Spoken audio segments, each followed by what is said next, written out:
Gold trusted gold buyers మీరు తాకట్టు పెట్టిన బంగారాన్ని విడిపించి ఈ రోజు ఉన్న మార్కెట్ ధరకు కొనబడను.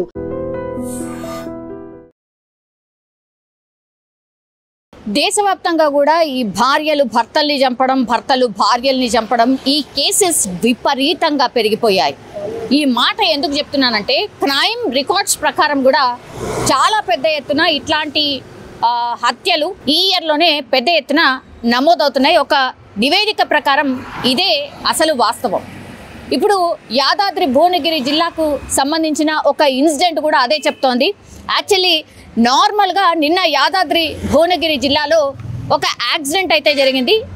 సోమవారం నిన్న ఆ యాక్సిడెంట్ జరిగినప్పుడు ఒక కార్ బైక్ని ఢీకొట్టి ఆ బైక్ మీద ప్రయాణిస్తున్న స్వామి అనే వ్యక్తి సీరియస్గా ఇంజురీస్ అయినాయి. ఆ తర్వాత దగ్గరలో ఉన్నటువంటి హాస్పిటల్కి తరలించిన తర్వాత ఈ స్వామి అనే వ్యక్తి చనిపోయాడు. అసలు ఏంటి ఈ యాక్సిడెంట్, ఎలా జరిగింది ఏంటి అనేది కూడా పోలీసులు పరిశీలన చేయడం స్టార్ట్ చేసిన తర్వాత అసలు వాస్తవాలు బయటకు వచ్చాయి.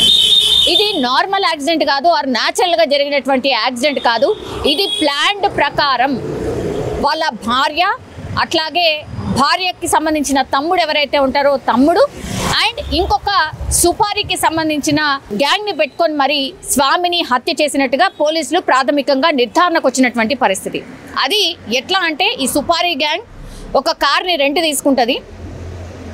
ఆ సుపారీ గ్యాంగ్ ఆ కార్లో ఎక్కి డ్రైవ్ చేస్తారు. స్వామి ఎటు పోతున్నాడు ఏంటి అనేది కూడా పూర్తిగా రెక్కి నిర్వహించి ఆ తర్వాత భార్యనే ఈ హత్యలో ఇన్వాల్వ్ అయి ఉంది కాబట్టి భార్య పూర్తి స్థాయి ఇన్ఫర్మేషన్ ఇస్తుంది. ఎటు వెళ్తున్నాడు స్వామి, ఏ టైంకి ఎటు పోతున్నాడు అనేది పూర్తి ఇన్ఫర్మేషన్ ఇస్తుంది. ఎగ్జాక్ట్గా స్వామి బయలుదేరిన వెంటనే ఎక్కడైతే ఈ కార్లో ఈ సుపారీ గ్యాంగ్ మాటు వేసుకొని ఉంది కాబట్టి వాళ్ళు కరెక్ట్గా స్వామిని ఫాలో అవ్వడం స్టార్ట్ చేస్తారు.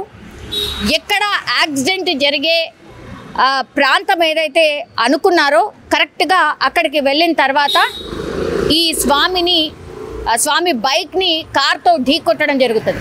ఆ తర్వాత స్వామి అక్కడ కింద పడిపోయిన తర్వాత కూడా ఆయన పూర్తిగా గాయాల పాలైనా కూడా ఇంకా ఆయన కొట్టుకుంటున్నాడు అని తెలిసిన తర్వాత మళ్ళీ కూడా స్వామి పైనుంచి ఆ కార్ని పోనిచ్చినట్టుగా పోలీసుల విచారణలో తేలినటువంటి పరిస్థితి.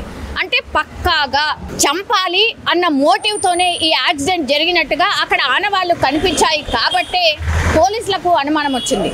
అంటే ఫస్ట్ కార్ ఢీకొట్టిన తర్వాత ఆయన పడిపోయిన తర్వాత కూడా ఆయన ఇంకా కూడా బతుకున్నాడని తెలుసుకున్న తర్వాత మళ్ళీ ఇంకోసారి స్వామి మీదకి వెళ్ళి కార్ని పోనిచ్చారు కాబట్టి అసలు అనుమానం అక్కడే మొదలైంది. దీంతో ఇన్వెస్టిగేషన్ స్టార్ట్ చేసిండ్రు. అసలు ఏంటి, ఎట్లా జరిగింది, కార్ని డ్రైవ్ చేస్తున్న వాళ్ళు ఎవరు ఏంటి అనేది. అండ్ ఇంకోటి సీసీ కెమెరాస్ని డే టైంలో జరిగినటువంటి ఇన్సిడెంట్ సీసీ కెమెరాస్ని చూసినా అక్కడ ప్రత్యక్ష సాక్షుల్ని కొంతమందిని విచారణ చేసినా కూడా ఇదే మాట చెప్పిండ్రు. ఫస్ట్ ఒకసారి ఢీకొట్టిండ్రు, ఆ తర్వాత కూడా మళ్ళా పైనుంచి కారు బోనిచ్చిండ్రు అన్న మాట చెప్పిన తర్వాత పోలీసులకు అనుమానం మొదలైంది. ఇది ఖచ్చితంగా ఎవరో కావాలని చేసి ఉంటారు అని. అందులో భాగంగానే విచారణ చేసినప్పుడు కార్ని రెంట్కు తీసుకున్న తర్వాత ఈ సుపారీ గ్యాంగ్ని ఏర్పాటు చేసుకున్నారు. అట్లాగే స్వామి ఎవరైతే ఈ స్వామి అనేట ఆయన ఎవరైతే ఉన్నారో వాళ్ళ భార్య, అట్లాగే వాళ్ళ బామ్మర్ది, వీళ్ళందరూ కలిసే స్వామిని చంపుదామని కుట్ర చేసిండ్రు. స్వామిని చంపేసినటువంటి పరిస్థితి కనిపించింది. దీంతో ఒక్కసారిగా షాక్కి గురైనరు అందరూ కూడా. బికాజ్ ఎవరు కూడా ఊహించి ఉండరు. న్యాచురల్గా యాక్సిడెంట్ లాగా చిత్రీకరించే ప్రయత్నం చేసిండ్రు. ఇంత కోపం ఎందుకుంది, మరి భార్యకి స్వామి మీద ఎందుకు ఇంత కోపం ఉంది అనేది ఒక యాంగిల్. డిఫరెంట్ వర్షన్స్ వినిపిస్తున్నాయి. అంటే ఈమెకి ఇంకొకరితో ఎవరితో సంబంధం ఉందని ఒక వర్షన్ వినిపిస్తోంది. ఆ తర్వాత బామ్మర్దికి ఎందుకు కోపం ఉంది, మరి ఇంత సుపారీ గ్యాంగ్ని బట్టి చంపాల్సిన అవసరం ఏమొచ్చింది అనేది ఇంకో వర్షన్ వినిపిస్తోంది. వీళ్ళందరి ఫోన్స్ని కూడా స్వాధీనం చేసుకున్నారు. ఈ సుపారీ గ్యాంగ్కి వీళ్ళు ఎంత ముట్ట చెప్పారు, ఎప్పటి నుంచి ప్లాన్ చేశారు, స్వామి మీద భార్యకి ఎందుకు కోపం, అట్లాగే బామ్మర్దికి ఎందుకు కోపం, ఇట్లా అన్ని కోణాల్లో పోలీసులు అయితే విచారణ స్టార్ట్ చేసిన పరిస్థితి అయితే కనిపిస్తోంది. సో ఒక్కసారిగా ఈ కేసు అయితే సంచలనంగా మారింది.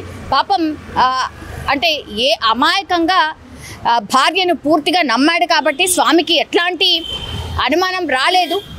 భార్యాభర్తల మధ్య కొంతపాటి గొడవలు ఉన్నట్టుగా కూడా ప్రాథమికంగా మనకున్నటువంటి సమాచారం. భార్యాభర్తలు అన్న తర్వాత గొడవలు అనేది కామన్గా ఉంటాయి, ఇదొకటి.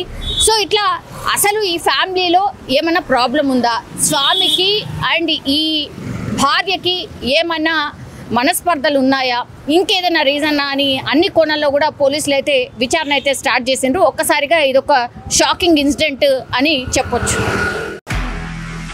నిజంగా ప్రస్తుతం ఉన్నటువంటి సమాజం దేనికి ప్రయారిటీ ఇస్తుంది?